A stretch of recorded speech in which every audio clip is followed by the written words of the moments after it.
За хэдүүлээ өнөөдөр бүр хамгийн их асууж байгаа те мэйл бичиж байгаа. За тийм дугаарлаа хүртэл хүмүүс WhatsApp-аар маш их бичиж байгаа те танаа ажилд яаж орох бэ? Яаж наан чин очих вэ? Ямар газараар зуучлуулсан бэ гэдэг асуултуудын хариултыг одоо та хэдэд яг нэгдсэн журмаараа өгье. За нэгдүгээрт яаж анх те ер нь бол том тэрний ажилд орсон бэ гэдгийг ярихын өмнө би яаж энд ирсэн бэ гэдгийг ер нь ярихгүй бол бас болохгүй хаа. Тэгэхээр яг өмнөх түүхэд бас ярьж таарах бах. За жоохон нуршаа байж магадгүй. Гэхдээ та төвчээртэй сонсоорой. За хамгийн эхлээд бол би Монголд ер нь бол явъя гэж шийдээд за тэгээд мэдээч жоохон судалгаа хийхэд бол нилээдгүй бас мөнгө орохоо харагдчихсан. За тэгээд хэр их хэмжээний мөнгө гэхээр доор байж нэг 15-аас 20 сая төгрөгийн зард гарахаар байсан. За яагаад тэгэхээр би ганцаараа явахгүй их нартайгаа хамт явж байсан учраас хоёр хүний зардал нийлээд нэг тэр хавцаа болж исэн.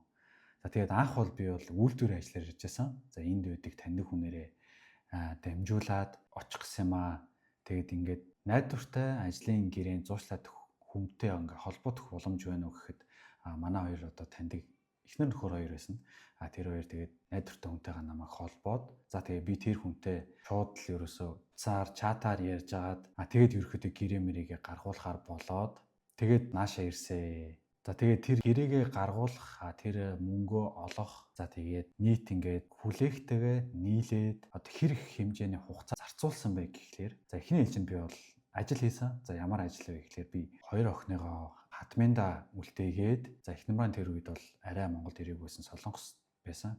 Яваад нэг 6 сар болж исэн. За тэгээ би тэр үед бас зүгээр суугаагүй учраас 14 хоног яваад 14 хоног ирээд би хоёр хүүхдтэйгээ хараад ингээд байж болох юм байна гэдэг ийм санаа төрөө. Тэгээ би оюутлахаар урж исэн.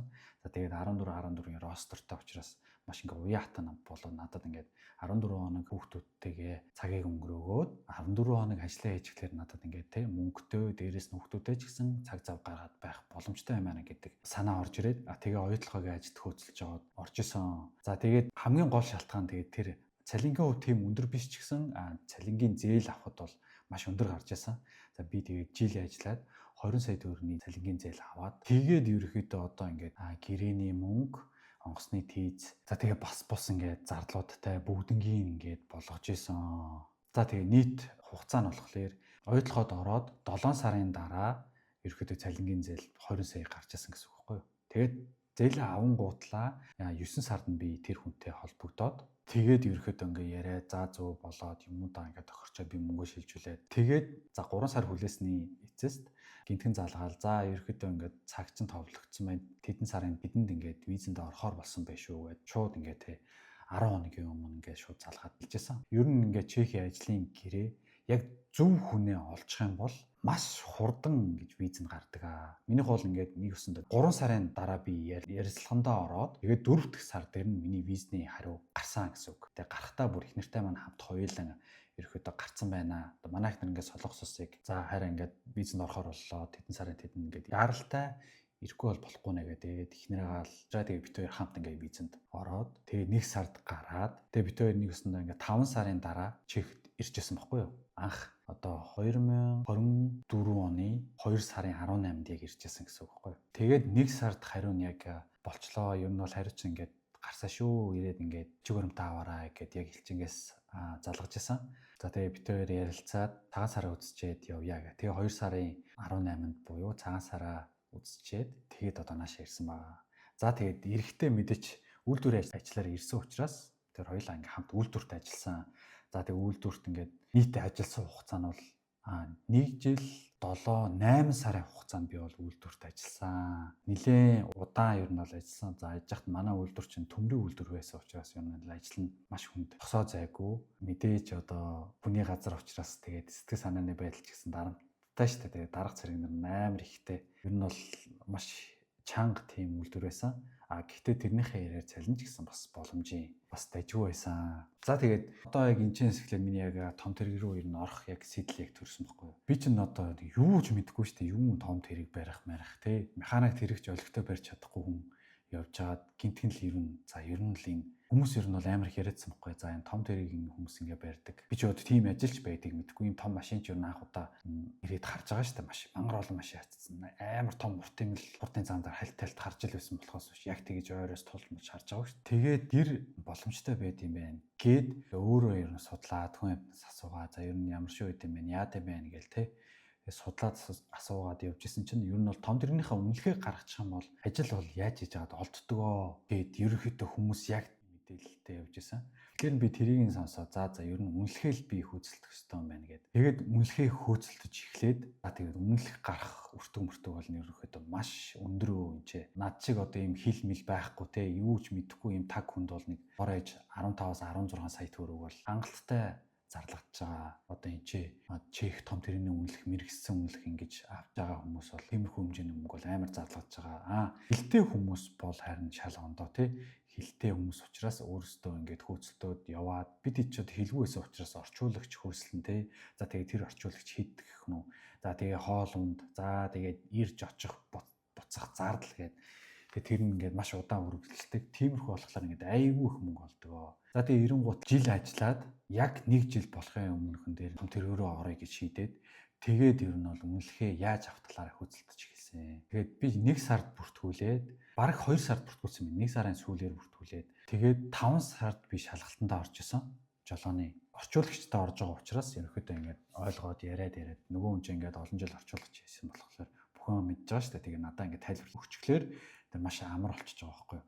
За тэгээ шалгалтаа би 5 сард өгөөд миний үнэлэх маань ингээд 7 сард ер нь бол гарсан. Нийт зарцуулсан хугацаа нь жил 7 сарын дараа би ингээд үнэлэхтэй болж байгаа гэсэн үг байхгүй чехэд ирээд. Тэгээд тэр хоорондоо би ингээд үйлдвэрт ажилласаар л байгаа байхгүй юу. Тэгээд ингээд завсраараа үнэлгээ гаргасныхаа дараа үйлдвэрээсээ гарахын тулд бас дахиад 2 сар хуулиндаа ажиллах хэрэгтэй байт юм байна 60 хоног. За тэгээ тэр 60 хоног бол үнэхээр удаан өнгөрсөн. 7 8 9 гэх тээ амар удаан өнгөрч байсан. За тэгээд үйлдвэрээсээ 2 сарын хугацаанд хуулийнхаа дагуу алтан сар ажиллаад тэгээ өргөдлөө өгöd гараад за тэгээд том тэрэгний ажил руугаа 10 сарын дундуур ороод за тэгээд ерөөхдөө ингээд өнөөдрийг хүртэл ингээд явж байгаа. 25 оны 10 сарын 13-наас эхлээд одоо ингээд 26 оны 4 сарын 3 хүртэл ингээд яг 6 7 сар болох гээд ингээд явж байгаа. За тийм учраас ингээд хэрвээ та том тэрэгний ажил ингээд те сонирхоод байгаа бол тийм амар хурдан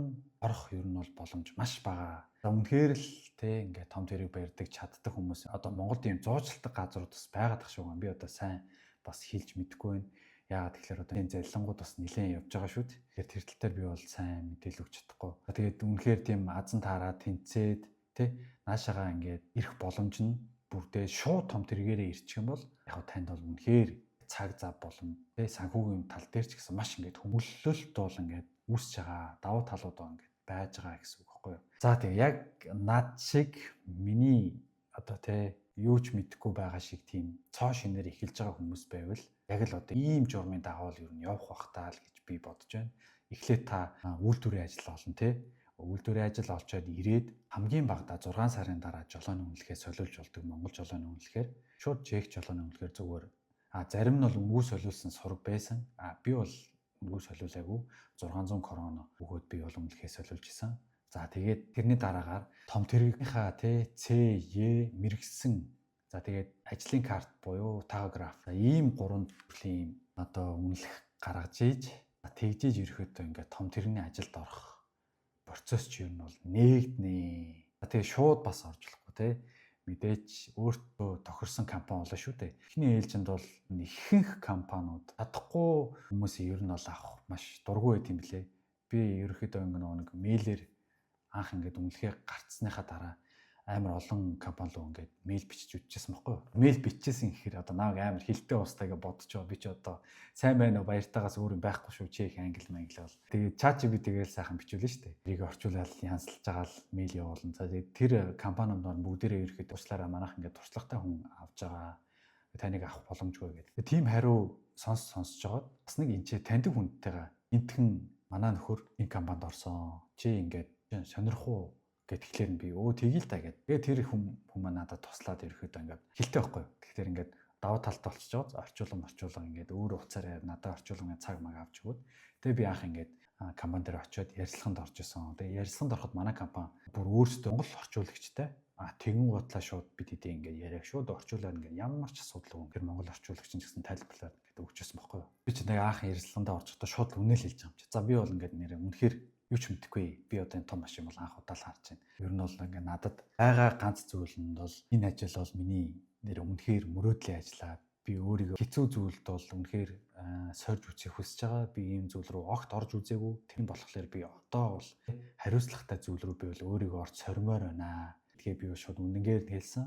Тэгэхэд манай хүний нөөц юу гэж хэлсэн бэ гэхээр өөдөөс бүр амар инээгээд зүгээрээ энэ тал дээр бол ямар ч асуудалгүй. Манайх чамайг сургаад авнаа гэж хэлжсэн байхгүй юу. Тэр бол нэр үнэхээр таалагдаад. Тэгээд би одоо тэр компанид ороод одоо хүртэл ингээд ажиллаад явж байгаа. За тэгээд дараагийн нэг асуудал нь болохоор танай компанид яаж орох вэ гэж байгаа тий. За манай компанид орохын тулд хамгийн түрүүнд танд үнэмлэгчин байх хэрэгтэй. Та тэгээд дижитал карт тий. За тэгээд CE мэрэгснийгээ ингээд гаргацсан. Бүх юм чи асуудалгүй том тэрний компани шууд л орохоор юм ингээд бэлэн болцсон байвал та над руу холбогдож болно. Миний WhatsApp руу бичиж болно. Миний үнэлэх ингээд бүхэн билээ би танай компанид ормоор байна гэд хэлэх юм бол та хэдийн мэдээллийг хүний нөөц рүүгээ явуулаад бас ингээд ийм хүн ингээд орох боломжтой юу гэдгийг талаар чинь би ингээд асууж өгнө гэсэн үг баггүй юу. Тэгээд би ямарваа нэгэн виз гаргадаг хүн биш. Би ямарваа нэгэн хүнийг ажилд авдаг хүн биш шүү манайхаа. Тэгээд ажилд авдаг гэд ойлгочоо. Та хэдийн мэдээлэл ингэж явуулснараа та хэдээс ямар нэгэн төлбөр авахгүй. За тэгээ хамгийн гол нь манайхаа үнэлэгч нь л байх хэрэгтэй шүү. Бүх юм чинь бэлэн байвал шууд л над руу чирээ. За тэгвэл би таны мэдээллийг явуулаад за танд бол тусланаа гэсэн үг шүү. За тэгээ ингэж л ерөнхийдөө ингээд манай компанид болон том тэрний жолоочор орж болно. За тэгээ давуу тал нь болохоор мэдээж над чиг юу ч чадахгүй байсан болно. За тэгээ манай компани бол сургаад авнаа л гэдэг байгаа шүү дээ.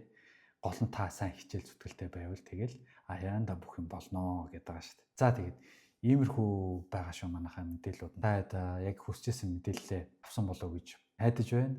За тэгээд дараагийн бичлэгээр уулзлаа баяртай. За subscribe мартаа манайхаа